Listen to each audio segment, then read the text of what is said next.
जय हिंद प्यारे बच्चों। इस वीडियो में हम कक्षा 7 की हिंदी की मल्लार पुस्तक के पाठ नंबर 2 के जिसका नाम है 3 बुद्धिमान के बचे हुए प्रश्नों को और गतिविधियों को यहाँ पर हल करेंगे। चलो आइए वीडियो की शुरुआत करते हैं। जिन बच्चों ने अभी तक चैनल को सब्सक्राइब नहीं किया है वो बच्चे चैनल सब्सक्राइब कर लें अगर आपको हमारा वीडियो पसंद आता है। अच्छा, आप इस लोक कथा के भाइयों की किस विशेषता को अपनाना चाहेंगे और क्यों? जो उन भाइयों के पास विशेषताएं थी उनमें से आपको क्या अपनाना है, इसमें आप लिख सकते हैं। मैं भाइयों की पैनी दृष्टि और अवलोकन की विशेषता को अपनाना चाहूँगा, क्योंकि अवलोकन चीज़ों को समझने परखने की जो बुद्धि है, तार्किक दृष्टि है, उसे अवलोकन की शक्ति से मैं अपने आसपास की छोटी से छोटी चीज़ों पर ध्यान दे सकूँगा।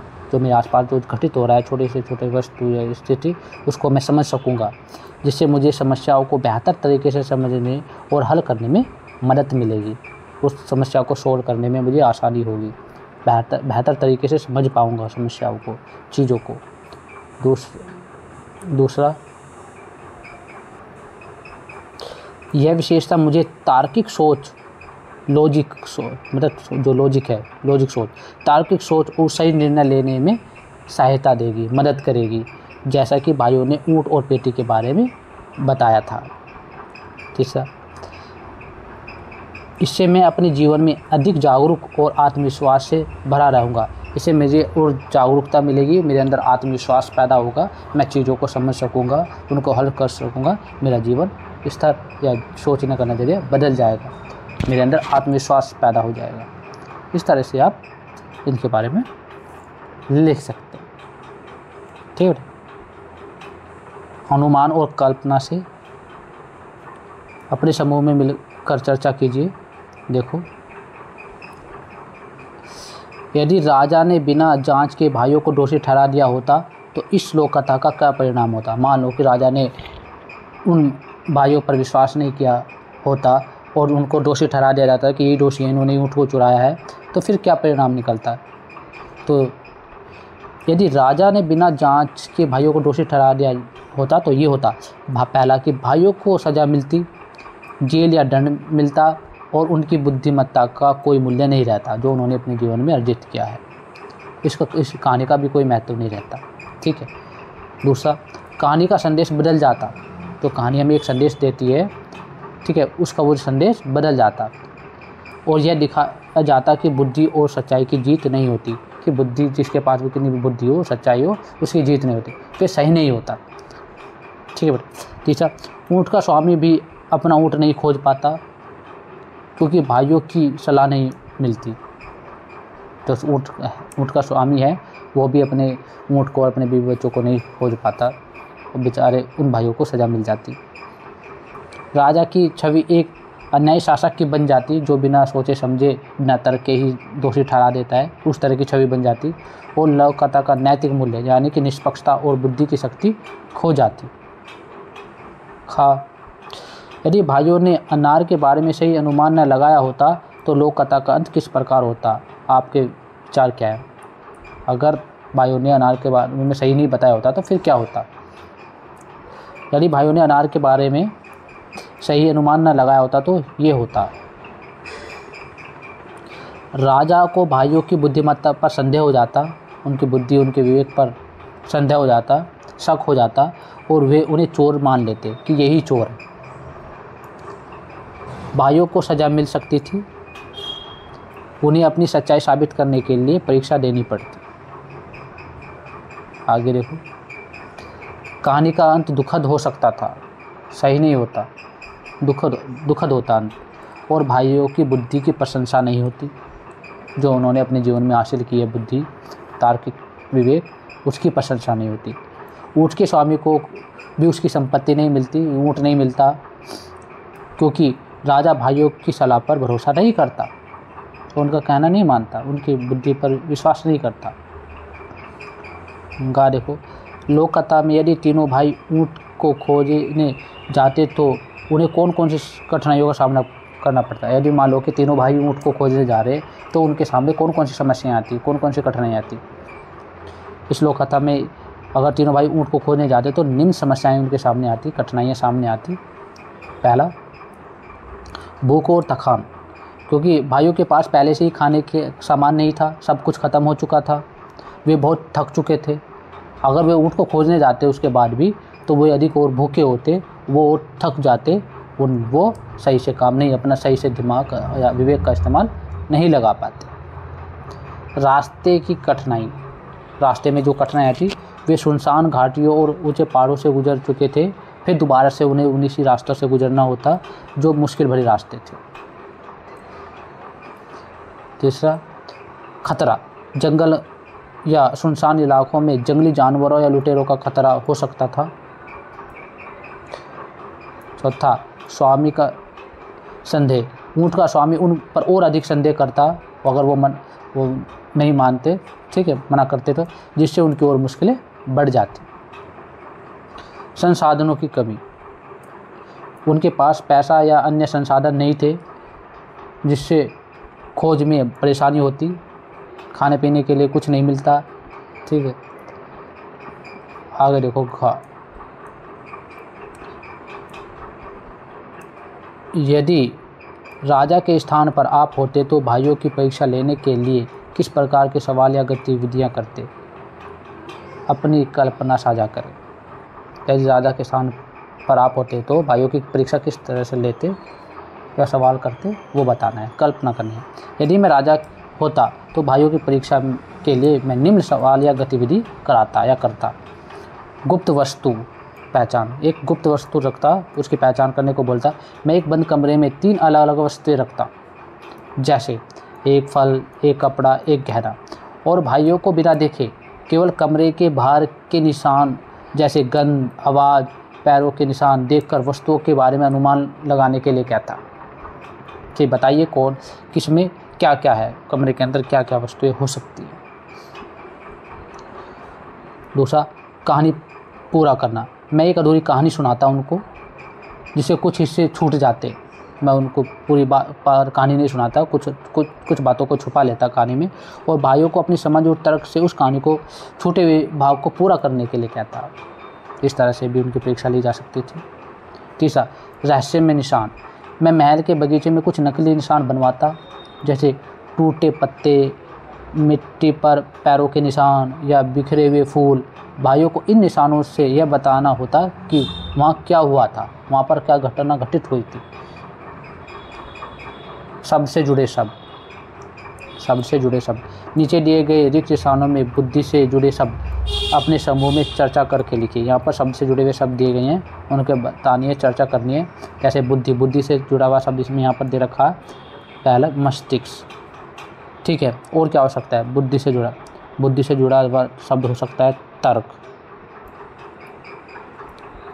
ठीक है। विवेक,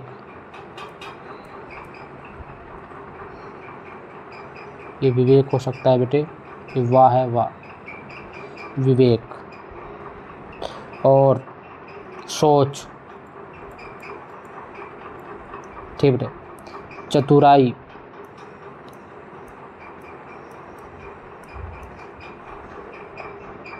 ठीक है। ज्ञान और सूझबूझ, सूझबूझ ये शब्द हैं, आप ये लिख सकते हैं, यहाँ पर भी लिख रखे हैं। ऐसे ये इसको जगह ज्ञान करना है आपको, ठीक है। आगे देखिए, लोक कथा को सुनाना। यहाँ पर एक लोक कथा है। लोक कथा के लिखित रूप में आने से पहले कहानियों का प्रचलन मौखिक रूप में ही पीढ़ी दर पीढ़ी चलता था। इसमें कहानी सुनने सुनाने में याद रखने की महत्वपूर्ण भूमिका होती थी। कहानी कहने या सुनाने वाला इस तरह से कहानी सुनाता था कि सुनने वालों को रोचक लगे, कहानी सुनने में मज़ा आए। इसमें कहानी सुनाने वालों को आनंद तो आता ही था, कथा उन्हें याद भी हो जाती थी। जो कथा कहानी सुनाई जाती थी उन्हें याद भी हो जाती थी, जिनको सुनाई जा रही है। अब आप अपने समूह में साथ मिलकर लोक कथा को रोचक ढंग से सुनाइए। कोई लोक कथा लीजिए। लोक कथा को प्रभावशाली और रोचक रूप से सुनाने के लिए नीचे कुछ सुझाव दिए गए हैं कि जब अगर आप लोक कथा सुनाते हैं तो किस तरह से सुनाते हैं, कौन कौन सी बातों को ध्यान में रखना होता है। यहाँ पर कुछ टिप्स दिए गए हैं लोक कथा को और भी जो आकर्षक बना सकते हैं। पहले कथा सुनाना, किस तरह से हमें ध्यान देना है। स्वर में उतार चढ़ाव, जहाँ पर बात को जोर देकर कहना होता है, गंभीरता से कहना होता है, शांत से कहना होता है, उस पर ध्यान देना है। जहाँ पर देखो लोक कथा सुनाते समय स्वरों की आवाज़ों को, उतार चढ़ाव को, ऊर्जा और रहस्य को का निर्माण करें। जब लोक कथा में कोई रोमांचक या रहस्यमय पल हो तो स्वर धीमा और तीव्र कर सकते हैं, या किसी बात को जोर देकर कहना हो तो स्वर को जोर देकर कह सकते हैं।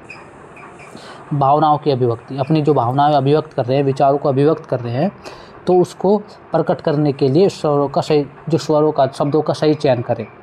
जैसे खुशी, दुख, आश्चर्य आदि को स्वरों के माध्यम से दर्शाएं। जब खुशी है तो खुश होकर कहें, दुख है तो थोड़ा गंभीर होकर बोले, आश्चर्य है तो अचंभित होकर उस बात को कहें। ठीक है। लोक कथा के पात्रों के लिए अलग अलग स्वर, जब लोक कथा को अलग अलग पात्र हों तो हर पात्र के लिए अलग स्वर हो। तो कोई ऊंचा बोल रहा है, कोई नीचा बोल रहा है, तेज बोल रहा है, धीमा बोल रहा है, उनका उपयोग किया जा सकता है ताकि उन्हें पहचाना जा सके कौन सा शब्द किसका है, वाक्य किसने बोला। हाथों और शरीर का उपयोग, जब आप लोक कथा में किसी घटना का वर्णन कर रहे हैं तब शारीरिक मुद्राओं और चेहरे के भावों का उपयोग किया जा सकता है। जब आप कहानी सुना रहे हैं तो आप अपनी चेहरे की मुद्रा या हाव भाव को उपयोग कर कहानी सुना सकते हैं। हास्य का प्रयोग, जब कोई हास्यपूर्ण या आनंदपूर्ण दृश्य हो तो चेहरे पर मुस्कान और हंसी के साथ उस बात को कहें, प्रस्तुत करें। विवरणात्मक भाषा का प्रयोग, जैसे यानी कि लोक कथा में जो वर्णन है, वर्णनात्मक स्थान है या पात्रों को इस प्रकार प्रस्तुत करें कि श्रोता उनकी छवि अपने मन में बना सके। रोचक मोड़, जब एक दो बार कथा में रोमांचक मोड़ों पर थोड़ी देर के लिए रुके और श्रोताओं में उत्सुकता होने दे कि आगे क्या होने वाला है, और उसके अंदर जिज्ञासा बनी रहे। ठीक है। संवादों का स्पष्ट और प्रासंगिक बनाना, जो पात्रों के संवाद है, बातचीत है, वाक्य हैं, शब्द हैं, इनको इस तरह से प्रस्तुत करें कि वे मौलिक लगे, बनावटी ना लगे, सच में ये बात हुई है, उनके माध्यम से ये बात कह ही गई है। इस तरह से हम एक लोक कथा को बड़े रोचक तरीके से प्रस्तुत कर सकते हैं। जैसे हम अपने समूह में साथ मिलकर लोक कथा को इस प्रकार रोचक सुना सकते हैं। यहाँ पर आगे उतार चढ़ाव, जब भाइयों ने ऊँट के स्वामी राजा के पास ले गए, जब ऊँट का स्वामी था उन भाइयों को राजा के पास ले गया तो आवाज़ में रहस्यमय और तनावपूर्ण बदलाव लाए। ठीक है। भावनाओं का प्रदर्शन, जैसे राजा के आश्चर्य को उत्साह और हैरानी के साथ व्यक्त कर सकते हैं। पात्रों के लिए अलग स्वर, जैसे बड़े भाई के लिए गंभीर स्वर में बोले, मझले भाई के लिए आत्मविश्वासी स्वर में बोले, छोटे भाई के लिए उत्साही स्वर को अपना सकते हैं। शारीरिक अभिव्यक्ति, ऊँट के निशान बताते समय हाथों और शरीर की भाषा का इस्तेमाल कर सकते हैं। जैसे ज़मीन की ओर इशारा करके कि हमें ऊँट के निशान यहाँ पर देखे थे, इस तरह से। ठीक है। हास्य, जब भाइयों ने पेटी में कच्चा अनार होने का अनुमान लगाया तो हल्की मुस्कान और मज़ेदार अंदाजे को में प्रस्तुत कर सकते हैं कि इसमें कच्चा अनार है। विवरणात्मक भाषा, बगीचा, सड़क और महल का ऐसा चित्रण करेंगे कि श्रोता की आँख बंद करके भी वह कल्पना कर सके कि सामने महल है, सड़क है, बगीचा है। रोचक मोड़, पेटी खोलने से पहले कुछ देर रुके, पूछे क्या आप जानना चाहते हैं कि पेटी में क्या था, इस तरह से। और संवादों को स्पष्ट बनाना कि भाइयों और राजा के संवादों को जीवंत और स्पष्ट तरीके से प्रस्तुत कर सकते हैं। अब बेटा कारक होते क्या हैं। ठीक है। इन्हें प्रसर्ग भी कहते हैं। नीचे दिए गए वाक्यों को ध्यान से पढ़े। भाइयों जवाब दिया, लेकिन ये सही नहीं लग रहा वाक्य। ठीक है। हम इससे बोल सकते हैं कि भाइयों ने जवाब दिया, ये वाक्य सही है। ये वाक्य कुछ अटपटा सा लगा जो हमने पहला पढ़ा। ठीक है। अब नीचे दिए गए वाक्य को जो पढ़ा हमने, ये भाइयों ने जवाब दिया, इसमें ने मिस है, तो ने मिस ये क्या है, कारक। इसे प्रसर्ग भी कहते हैं। ठीक है। इन्हें ही कारक कहते हैं। इन दोनों वाक्यों में अंतर समझ में आया, बल्कि सही पहचान आपने। दूसरे वाक्य में ने शब्द भाइयों और जवाब दिया के बीच में संबंध जोड़ रहा है। दोनों के बीच में दो वाक्य हैं, भाइयों और जवाब दिया को संबंध जोड़ रहा है ने के माध्यम से। संज्ञा या सर्वनाम के साथ प्रयुक्त होने वाले शब्दों के ऐसे रूपों को हम कारक या प्रसर्ग कहते हैं। कारक शब्दों के कुछ उदाहरण दिए गए हैं। यहाँ पर कुछ उदाहरण दिए गए कारक के। ने ने, को, पर, से, के द्वारा, का, में, के लिए, की, के, हे, ओ। अरे ये सब क्या है? कारक शब्द। नीचे दिए गए वाक्यों में कारक लेकर इन्हें पूरा कीजिए। ये अधूरे वाक्य हैं, इनको कौन सा कहाँ पर आएगा उन्हें पूरा करना है। ठीक है बेटे। जैसे हमने तो तुम्हारे ऊँट को देखा तक नहीं, भाइयों ने परेशान होते हुए कहा। मैं अपने रेवड़ों को, ठीक है बेटे, पहाड़ों पर, यहाँ पर आप पर ले जा रहा था। उसने कहा, और मेरी पत्नी मेरे छोटे से बेटे के साथ एक बड़े से ऊँट पर मेरे पीछे आ रही थी। अब तीसरा देखो, राजा ने, ये नाम है बेटे, राजा ने उसी समय अपने मंत्री को बुलाया और उसके कान में कुछ फुसफुसाया। चौथा देखो, यह सुनकर राजा ने पेटी को पास लाने का आदेश दिया। सेवकों ने तुरंत आदेश पूरा किया।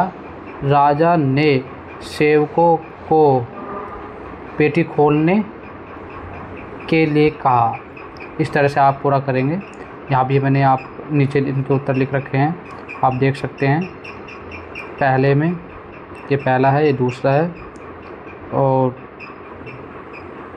ये तीसरा है, और ये चौथा है। ठीक है बेटे। आगे देखो, सूचना पत्र। कल्पना कीजिए कि आप इस लोक कथा के वह घुड़सवार हैं जिसका ऊँट खो गया है। आप अपने ऊँट को खोजने के लिए एक सूचना कागज़ पर लिखकर पूरे शहर में जगह जगह चिपकाना चाहते हैं। अपनी कल्पना और लोक कथा में दी गई जानकारी के आधार पर एक सूचना पत्र तैयार कीजिए। आपको एक सूचना पत्र लिखना है कि आप इस कहानी के घुड़सवार हैं और आपका ऊँट खो गया है। तो आप किस तरह से लिखेंगे? आइए बच्चों, इस तरह से लिखना।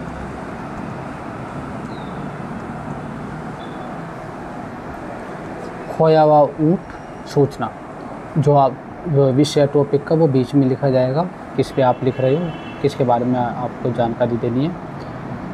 फिर कंटेंट होगा, विषय वस्तु। सभी निवासियों से विनम्र अनुरोध है कि मेरा खोए हुए ऊँट को खोजने में कृपया सहायता करें, यानी मदद करें। ऊँट इस प्रकार है, ऊँट का विवरण दे रखा, बहुत बड़ा ऊँट, भूरे रंग का। फिर आगे लिखेंगे विशेषता क्या है ऊँट की। एक आँख से नहीं देखता, यानी कि दाईं आँख खराब है। सवार, मेरी पत्नी और छोटा बेटा उस पर सवार है। खोने का स्थान, नगर के निकट सुनसान रास्ते पर। खोने का समय, कुछ दिन पहले। संपर्क, यदि आपको ऊँट या मेरे परिवार के बारे में कोई जानकारी मिले तो कृपया मुझे नगर के मुख्य चौक पर मिले या राजा के महल में संदेश भेजें। इनाम, जो भी मेरे ऊँट और परिवार को सुरक्षित लौटाने में मेरी मदद करेगा उसे उचित इनाम दिया जाएगा। ठीक है। तो आखिर में धन्यवाद, फिर नाम लिखेंगे आपका, फिर घुड़सवार। इस तरह से आप एक सूचना पत्र तैयार कर सकते हैं। पाठ से आगे आपकी बात। लोक कथा में 3 भाइयों की पैनी दृष्टि की बात कही गई है। कि आपने कभी अपनी पैनी दृष्टि का प्रयोग किसी समस्या को हल करने के लिए किया है? उस समस्या और आपके द्वारा दिए गए हल के विषय में लिखिए। अब बताना है कि आपने कभी ऐसा महसूस हुआ है कि आपने भी अपनी दृष्टि और अपनी बुद्धि से, विवेक से काम किया हो। तो उत्तर इस प्रकार होगा। अगर आपके जीवन में इस तरह का है तो आप अपना भी अनुभव लिख सकते हैं। तो इस तरह से हो सकता है। हाँ, मैंने एक बार अपनी पैनी दृष्टि का उपयोग किया। मेरे घर में टीवी ख़राब हो गया था, सब अचानक बंद हो गया। सबको लगा कि टीवी ख़राब है, लेकिन मैंने ध्यान से देखा कि टीवी का बल्ब ढीला था, जो बिजली का कनेक्शन ठीक से नहीं पहुंच पा रहा था। मैंने प्लग को ठीक किया और फिर से टीवी चालू हो गया। ये अनुभव है, तो आप भी इस तरह का कोई अनुभव लिख सकते हैं। दूसरा, लोक कथा में बताया गया है कि भाइयों ने बचपन से हर वस्तु पर ध्यान देने की आदत डाली। यदि आपने ऐसा किया है तो आपको अपने जीवन में इसके क्या क्या लाभ मिले हैं। क्या आपके जीवन में भी ऐसा हुआ है कि आपने कोई आदत डाली अच्छी, तो उससे आपको क्या बेनिफिट हुआ। तो उत्तर लिखेंगे, मैंने बचपन में छोटी छोटी बातों पर ध्यान देने की आदत बनाई, इसके कारण मुझे कई फ़ायदे मिले।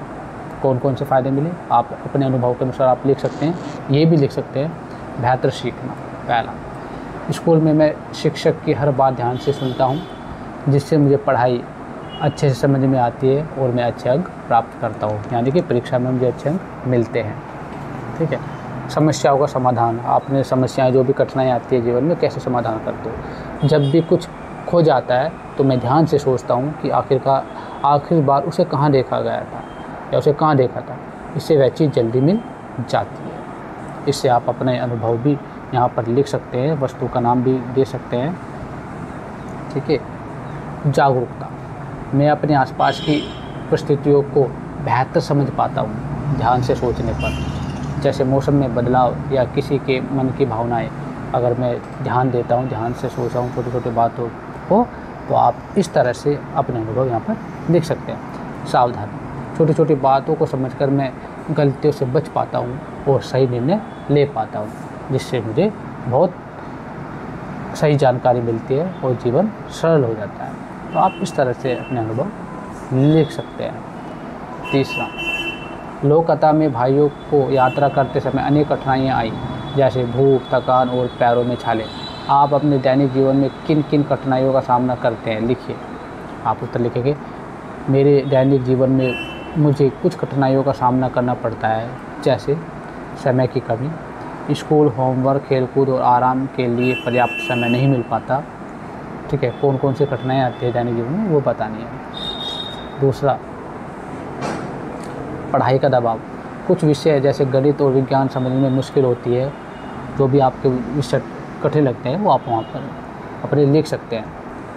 थकान, दिन भर की पढ़ाई और अन्य कामों के बाद मैं बहुत थक जाता हूँ, जैसे मुझे दूसरे काम करने में कठिनाई होती है या काम करने का मन नहीं करता। तो आप इस तरह से लिखेंगे। और छोटी मोटी परेशानी, जैसे बारिश में स्कूल जाना या बस के देर से आने पर इंतज़ार करना मुझे अच्छा नहीं लगता, मुझे ये परेशानियों का सामना करना पड़ता है। इस तरह से आप अपने भी अनुभव यहाँ पर ऐड कर सकते हैं, लिख सकते हैं। आगे देखो, भाइयों ने बिना देखे ही ऊँट के बारे में सही सही बातें बताई। क्या आपको लगता है कि अनुभवों की समझ से देखे बिना भी सही निर्णय लिया जा सकता है। जैसे उन भाइयों ने बता दिया कि ऊँट किस तरह का है, किस तरफ गया है, इस पर कौन कौन सवार था, उस वैसे ही आपको बताना है। क्या आपने भी कभी ऐसा किया है? आप अपने अनुभव यहाँ पर लिख सकते हैं इस तरह से। जैसे हाँ, मुझे लगता है कि अनुभव और समझ से बिना देखे भी सही निर्णय लिए जा सकते हैं। उदाहरण के लिए जो भी आपने अनुभव किया हो वो लिख सकते हैं। जैसे यहाँ पर लिखा हुआ है, एक बार मेरी माँ ने मुझसे कहा कि उन्होंने पर्स गलत जगह रख दिया था। फिर मैंने सोचा और याद किया, मैंने उसे सोफ़े के पास देखा था। बिना दोबारा देखे मैंने उन्हें बताया कि वह पर्स सोफ़े के पास रखा है, वो आपको वहाँ से मिल जाएगा। जैसे विश्लेषण, अनुभव, याददाश्त आदि मेमोरी, स्मृति से हम सही अनुमान लगा सकते हैं, जैसे कि भाइयों ने लगाया, वो 3 भाइयों ने बता दिया था ऊँट के बारे में, उस तरह से। 5वां, जब ऊँट के स्वामी ने भाइयों पर शंका की तो भाइयों ने बिना गुस्सा किए शांति से उत्तर दिया। क्या आपको लगता है कि कभी किसी को संदेह होने पर हमें भी शांत रहकर उत्तर देना चाहिए? क्या आपने कभी ऐसी स्थिति का सामना किया है? ऐसे में आपने क्या किया? अगर आपने इस स्थिति का सामना किया जैसे भाइयों के साथ हुआ था और आप शांत रहे, तो उस अनुभव को आप लिखना है। आप इस तरह से लिख सकते हैं। प्यारे बच्चों, हाँ, मुझे लगता है कि जब किसी को संदेह हो या हमें शांत रहकर समझदारी से उत्तर देना चाहिए। हमें गुस्सा नहीं करना चाहिए, जल्दी रिएक्ट नहीं करना चाहिए, चीज़ें बिगड़ जाती हैं बेटे उससे। ऐसा करने से गलतफहमी ख़त्म होती है, शांत रहने से, और बात साफ़ हो जाती है। एक बार मेरी सहेली ने मुझ पर गलतफहमी जताई थी कि मैंने उसका काम पूरा नहीं किया, लेकिन मैंने शांत रहकर पूरा सच समझाया। इससे वह मेरी बात मान गई और हमारा रिश्ता आज मतलब दोस्ती का रिश्ता आज भी मजबूत है। हम दोनों एक दूसरे पर विश्वास करते हैं। आप इस तरह से आप अपने अनुभव ऐड कर सकते हो। 6, राजा ने भाइयों की बुद्धिमानी देखकर बहुत आश्चर्य व्यक्त किया। कि आपको कभी किसी की सोच समझ या किसी विशेष कौशल को देखकर आश्चर्य हुआ है? कि आपने कभी किसी से ऐसा कुछ सीखा है जो आपके लिए बिल्कुल नया और चौंकाने वाला हो? कि आपके जीवन में ऐसा घटित हुआ है जैसे तीन बुद्धिमान भाइयों ने सबको चकित कर दिया था? ऐसी कोई घटना आपके जीवन में घटित हुई हो तो बताना है आपको, यहाँ पर उसको लिखना है। फॉर एग्जाम्पल जिस तरह से, हाँ, मुझे अपने शिक्षक की गणित समझाने की कला देखकर बहुत आश्चर्य हुआ। उन्होंने एक जटिल सवाल को इतनी आसान तरीके से समझाया कि मुझे तुरंत समझ में आ गया। मैंने उसे सीखा कि किस तरह से भी मुश्किल चीज़ को आसानी से समझा जा सकता है। उसे छोटे छोटे टुकड़े, मतलब छोटे छोटे हिस्सों में तोड़ा जाना चाहिए जिससे वह आसानी से समझ में आ जाए और जिससे एक नया और उपयोगी चीज़ मुझे सीखने को मिली। इस तरह से आप यहाँ पर लिख सकते हैं। 7वां, लोक कथा में पिता ने अपने बेटे को यह सलाह दी कि वह समझ और ज्ञान जमा करे, उसे अर्जित करे, वही आपके जीवन में काम आएगा। क्या आपको कभी किसी बड़े व्यक्ति ने ऐसी सलाह दी है जैसे उन तीनों भाइयों को उनके पिता ने दी थी, जो आपके जीवन में उपयोगी रही हो? क्या आप भी अपने अनुभव से किसी को सलाह दे पाएंगे? लिखेंगे, आप उत्तर लिख सकते हैं। जो जिसने आपको सलाह दी हो उसका नाम लिख सकते हैं, उसके बारे में बता सकते हैं। हाँ, फॉर एग्जांपल, मेरे दादा ने मुझे यह सलाह दी थी कि हमेशा मेहनत और ईमानदारी से काम करना चाहिए क्योंकि गुण जीवन में बहुत मदद करते हैं। यह सलाह मेरे लिए बहुत उपयोगी साबित हुई क्योंकि मैं स्कूल में मेहनत करने से ही मेरे बहुत अच्छे अंक आए हैं। अच्छे अंक मतलब अच्छे मार्क्स आते हैं। मैं अपनी पढ़ाई में सफल हुआ। मैं भी अपने छोटे भाई को यह सलाह देता हूँ कि, या अपने दोस्तों को सलाह देता हूँ कि वह पढ़ाई में पूरी मेहनत करें, हमेशा सच बोले और वैसे जीवन में सफलता ज़रूर मिलेगी। आप इसमें इस तरह से ऐड कर सकते हैं। 8वां, भाइयों ने अपने ऊपर लगे आरोपों के होते हुए भी सदा सच्चाई का साथ दिया। क्या आपको लगता है कि सदा सच बोलना महत्वपूर्ण है, भले ही स्थिति कठिन क्यों ना हो? क्या आपको किसी समय ऐसा लगा कि आपकी सच्चाई ने आपकी समस्या से बाहर निकाला है? अगर आप सच बोलते हैं तो कुछ समय के लिए परेशान होते हैं, लेकिन सब चीज़ ठीक हो जाता है। सच हमेशा बोलना चाहिए। तो आप उसमें अनुभव लिखेंगे। हाँ, मुझे लगता है कि सच्चाई हमेशा बोलनी चाहिए, चाहे परिस्थितियाँ कितनी भी कठिन क्यों ना हो। सच बोलने से लोगों का विश्वास बढ़ता है हमारे ऊपर और समस्याएं जल्दी हल हो जाती हैं, बढ़ते नहीं आगे। अगर एक झूठ बोलोगे तो एक झूठ को छुपाने के लिए कई झूठ बोलने पड़ते हैं, इससे और समस्याएं बढ़ती जाती हैं।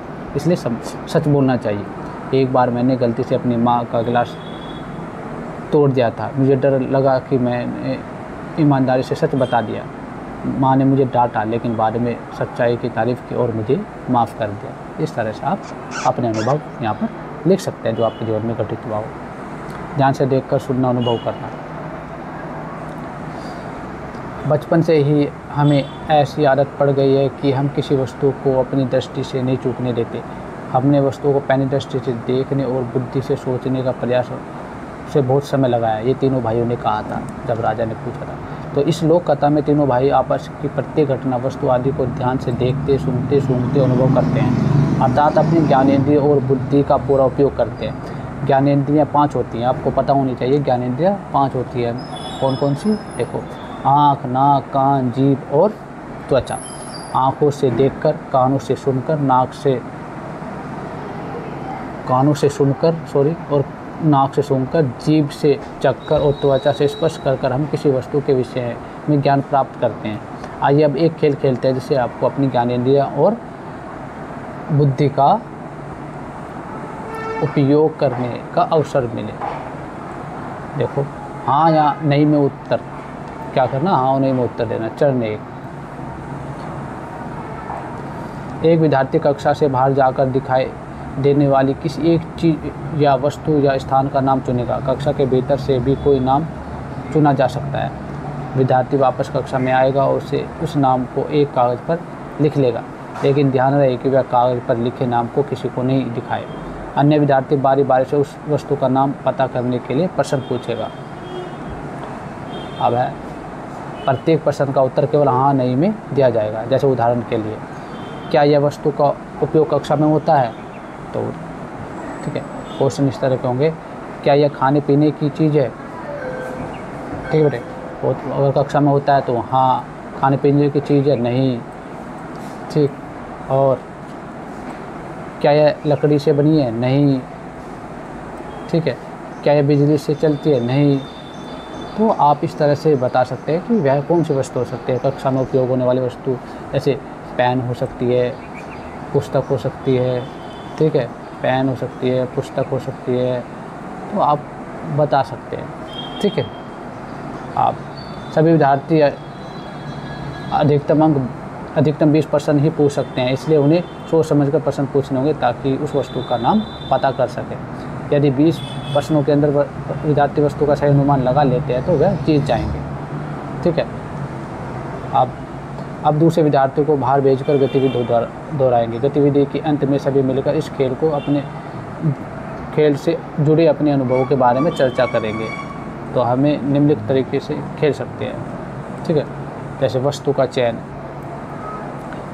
एक विद्यार्थी कक्षा से बाहर जाएगा और एक वस्तु का नाम चुनेगा, जैसे किताब। वह कक्षा के अंदर वही वस्तु जैसे बोर्ड या पंखा भी चुन सकता है। इससे खेल शुरू होता है और जिज्ञासा बढ़ती है। दूसरा, नाम लिखना। विद्यार्थी वापस कक्षा में आएगा और चुनी गई वस्तु जैसे किताब का नाम एक कागज़ पर लिखेगा। वह इस कागज़ को किसी को नहीं दिखाएगा ताकि रहस्य बना रहे, सबको पता न हो। प्रश्न पूछना। यह अन्य विद्यार्थी बारी बारी से वस्तु का नाम पता करने के लिए प्रश्न पूछेंगे। प्रत्येक प्रश्न का जवाब केवल हाँ और नहीं में होगा। उदाहरण के लिए, क्या कक्षा में उपयोगी होती है? क्या यह कागज़ से बनी है? इस तरह से प्रश्नों का उदाहरण। विद्यार्थी ऐसे प्रश्न पूछेंगे जो पहचानने में मदद करेंगे, जैसे क्या यह वस्तु कक्षा में उपयोग होती है? क्या यह खाने पीने की चीज़ है? नहीं, ठीक है। क्या यह कागज़ से बनी है? हाँ। क्या यह पढ़ने के लिए? हाँ। तो इस तरह से आप प्रश्नों का उत्तर दे सकते हैं, या इस तरह के प्रश्नों का चयन कर सकते हैं। प्रश्नों की सीमा। सभी विद्यार्थी तब भी आकर पूछेंगे। ये सोच समझ चतुर प्रश्न पूछने होंगे ताकि वे कम से कम प्रश्नों में वस्तुओं का नाम बता सकें, जैसे कि वह किताब है, कक्षा में उपयोग की जाती है। तो बेटा इस तरह से आप कक्षा में खेल सकते हैं। ये गतिविधि है, ठीक है बेटे। तो आप इस तरह की गतिविधि कर सकते हैं। आज की पहेली में किस तरह की है देखते हैं ये बेटे। आपने पढ़ा है कि 3 बुद्धिमान भाइयों किस प्रकार से अपने अवलोकन से वे बातें भी जान जाते हैं जो अन्य लोग नहीं जान पाते। अब आपके सामने कुछ पहेलियाँ प्रस्तुत है जहां आपको कुछ संकेत दिए जाएंगे। संकेतों के आधार पर आपको उत्तर खोजने हैं। ऐसे कौन है यह प्राणी? आपको अनुमान लगाना है कौन है यह प्राणी। पहला दे रखा जानने के लिए, इसकी लंबी पूंछ होती है जो पेड़ों की शाखाओं के चारों ओर लिपटी रहती है। दूसरा, इसका मुख्य आहार कीट और छोटे जीव होते हैं जिन्हें यह चुपके से पकड़ता है। तीसरा, यह प्राणी अपने परिवेश में घुल मिल जाता है, यानी कि अपनी रंगत बदल देता है। रंगत मतलब रंग बदल देता है। छोटे जीव कीटों को खाता है, ठीक है। आहार मतलब खाता है। पूंछ लंबी होती है। इसके पास तेज आंखें होती है और चारों दिशाओं में घुमा देता है। तो चारों दिशाओं को में अपनी आंखों को घुमाकर कौन देख सकता है? गिरगिट। तो वह कौन सा प्राणी है?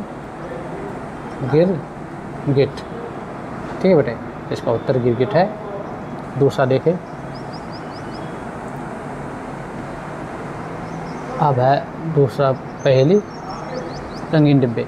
एक मेज पर 4 रंगीन डिब्बे बराबर रखे गए हैं, लाल, हरा, नीला और पीला। बताइए पीले डिब्बे के बराबर में कौन सा डिब्बा है? हमें पीले डिब्बे के बराबर में कौन सा डिब्बा है वो बताना है। तो उसमें बताया गया है कि पहला ऑप्शन दे रखा है कि लाल डिब्बा नीले डिब्बे के पास है। तो जो लाल डिब्बा है हमारा, ठीक है, वो किस डिब्बे के पास है? नीले डिब्बे के पास है। ये पहली बात हो गई। दूसरी बात, हरा डिब्बा पीले डिब्बे के पास है, पर हरा डिब्बा पीले डिब्बे के पास नहीं है।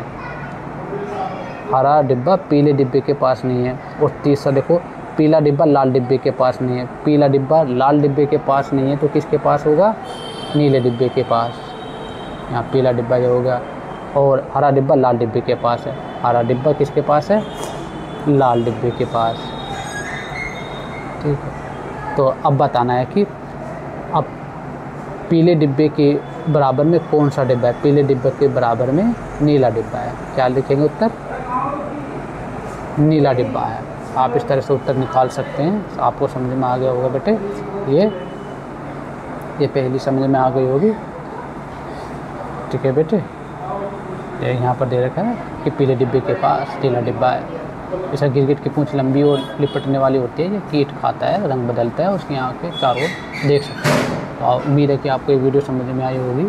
तो अभी तक जिन बच्चों ने चैनल को सब्सक्राइब नहीं किया, चैनल को सब्सक्राइब कर लें। जल्दी नेक्स्ट वीडियो में मिलते हैं नेक्स्ट टॉपिक के साथ। तब तक के लिए बच्चों, जय हिंद।